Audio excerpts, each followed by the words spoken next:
So, the day has come. Time for an upgrade. As you look out at your old trusty means of transportation, your priceless jewel, a member of your family, you remember things like dropping your kids off for soccer practice, dance recital, and prom, the road trip you took cross country with your family, and the countless hours, days, and years spent with an old friend. You get ready to say goodbye, then the dealership reality bomb hits you like a ton of bricks. But I spent so much time and money servicing it and keeping it clean, and I've never been in an accident. How could it only be worth that? Today we step behind the desk to help you maximize the value of your trade-in vehicle and avoid all the tricky games the dealership will play with you to maximize their profits and leave you high and dry. This is where you cut to the intro.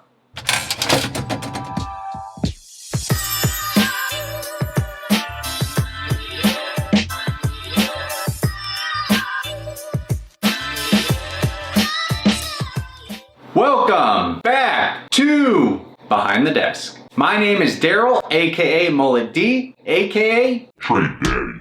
Today we're talking trade-ins. If negotiating a good price with the dealership wasn't trouble enough, now you need to ensure you get a good deal on your trade too, which means we have some work to do. Before jumping in, make sure you click that subscribe button and ring the bell so that way you can stay up to date with all of my future videos. And if you haven't had a chance to check out my last video, get on it, because it has a lot to do with what we're talking about today. And oh boy, do we have a lot to talk about. Like camping, this subject can be intense.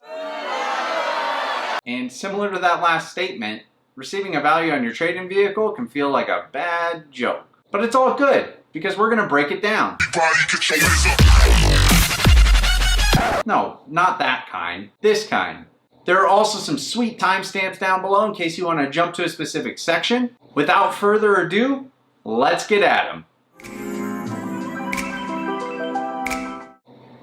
You were probably guessing I was going to say research, huh? Am I that predictable already? Anyway, you're not going to take someone on a date unless you research all their social media profiles first, right? Right? So why would you take your trade-in vehicle to the dealership without researching its value first? Research should always be your number one priority. Like, legit.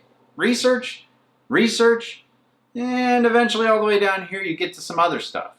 But Daryl, where do I start? The good old interwebs. As we discussed in our last episode, there are like literally 100 sources for you to value your trade-in offer online. But there's really only 4 sources the dealership will reference when assessing your car's value: KBB, NADA, Black Book, and Manheim. CarMax is an exception, but they don't negotiate their trades, so...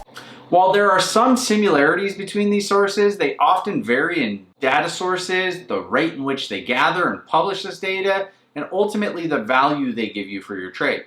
But which one's the best, just most accurate source? Reality is most dealerships will use all 4 to determine your trade value. Here's the thing, a used car manager's job is to find the value that's ultimately slightly insulting to offer you, get out of town, but also just reasonable enough that you'll accept it. So they're going to use every resource possible and nitpick any imperfection on your car to determine a value, and then explain to you how dumb you are because they have all these resource points and data and blah, blah, blah. But there's nothing a dealership hates more than an informed customer. Walk into that place like you own it with a realistic value in mind and all your own data, and then point your nose up at the manager because you aren't so dumb after all. But please, for the love of all that is holy, do yourself a favor and be honest with yourself when you're gathering this data. Your vehicle is not in excellent condition, so stop checking that box when you're on KBB. Do I need to bring up the Baconator again? Better yet, if you have a little boo-boo on your vehicle or any parts that need to be replaced, like those tires you swore always had metal bulging out of the side, get a quote on the cost of repair and bring that with you as well. Don't show the dealer until they bring up how they have to put $1,000 into your car for new tires and then BAM! Drop a $500 estimate in front of them, watch them cower. Finally, if your vehicle is unique or has extremely low miles for the age, look for what near identical vehicles are listed for or selling for in your area. I did this years ago when I traded in my 68,000 mile 2003 Acura CL Type S. Sweet car, I know. And I ended up getting an additional $2,500 for it. If you thought to yourself, oh, Daryl's talking about research again, I'm just gonna skip and get to the good stuff. Joke's on you. Half of maximizing your trade value is in that section of the video. So go watch it. Don't worry, I'll wait.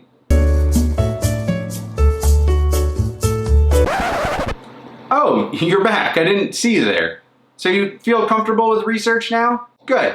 Then let's see what else we can do to maximize your trade value. First, always ask the dealer for the resources they used when evaluating your trade. If they won't show them, throw a huge fit till they do.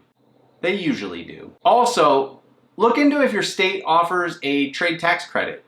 And here's a nifty graphic I made if you want to know what that is. Wow! Do clean your car. And I don't mean an expensive detail, but you don't want to roll in there looking like you just came off the set of Mad Max. And be confident in your car. If all you do once you walk in the dealer is complain about how your car is, the dealership is going to do you a favor and take it off your hands for much less than it's worth. Have both sets of keys. I know, you bought the car from the dealer and they only gave you one set, but that same exact dealer is going to knock off several $100s off your trade value just because you don't have both keys. And finally, get competitive offers. Places like CarMax and AutoNation offer free appraisals. And if you can get in and out of one of those dealerships without being talked into buying a car from them, you can pick the best of the offers and use it as an ace up your sleeve when you enter any dealership. So those are the things I should do to maximize my trade value. Is there anything that I shouldn't do? Oh, you better believe it. Which brings me to my first point. This is one of my favorite questions a dealership will ask. What put you in the market for a new vehicle? Or something to that extent. They are going to tell you it's to better understand your needs. Let me give that to you again. Better understand your needs. Who in their right mind thinks they can understand your needs better than you? If you answer this question, you might as well sit down at a poker table and play with your cards backwards. The only reason they ask you this question is to use your answer against you and to pressure you into the new vehicle. If they know little Timmy just joined the soccer team and you were nominated to take the kids to practice on Thursday, they know for sure your smart car is not going to cut it. So you might as well sign right here on the dotted line. Who even dots lines anyway? Here's the sad thing. There are actually a lot of great salespeople out there who ask these questions to better understand you and help you pick the right vehicle. As a sales consultant myself, I always felt great asking these questions and building a better relationship with my customers. Unfortunately, when I got into management, I learned the information gathered here is often used against the customer to convince them to buy. Not in every dealership and not every salesperson, but often enough for me to tell you to be cautious of these questions. I want to do a video in the future to help you tell the difference between the good eggs and the bad eggs. And there are good dealerships and there are good people working at them. If that's something that would interest you, leave a comment down below and let me know.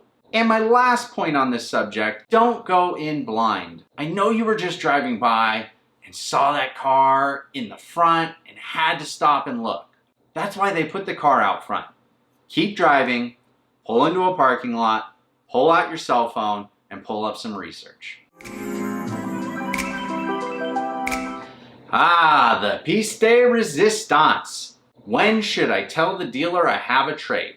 Well, if you aren't Patrick Starr and living under a rock, you'll know most resources tell you to wait till after you've negotiated your purchase before bringing up your trade. Let me clarify this statement a bit because it's been misinterpreted over the years. This doesn't mean you should hide the fact that you have a trade till after you've negotiated, but you should focus on negotiating one portion of the deal at a time starting with your new purchase. Think of it as two separate transactions, one in which you are the buyer and the other which you are the seller. This way you can keep track of where the money is going. Ultimately, it doesn't matter when you bring your trade up if you've taken the time to research and you know what you're willing to pay and what you're willing to sell your vehicle for. And ultimately, if you're willing to walk away if the dealer can't meet you somewhere close to that number. In a future episode on negotiating, I'll be going over how you can include your trade early in the deal to really turn the tables on the dealership and maximize your savings on a new vehicle. But I will leave you with this. The dealership is always going to try and move money. If you negotiate hard on the purchase, they're gonna give you a low trade offer. If you push on your trade, they're gonna get you in the finance department. Which means you always need to be on guard, informed, and aware of the dealership's tricks. How do I do this? Great question. Well, you click that subscribe button and hit the notification bell. That way you never miss an update on my channel. And if you have a question or something you want clarification on, leave a comment down below. Also, like this video and share it with everyone you know. They may have a question or an idea for a future episode that ends up helping you out on your next vehicle purchase. Till next time, this is Daryl with Behind the Desk.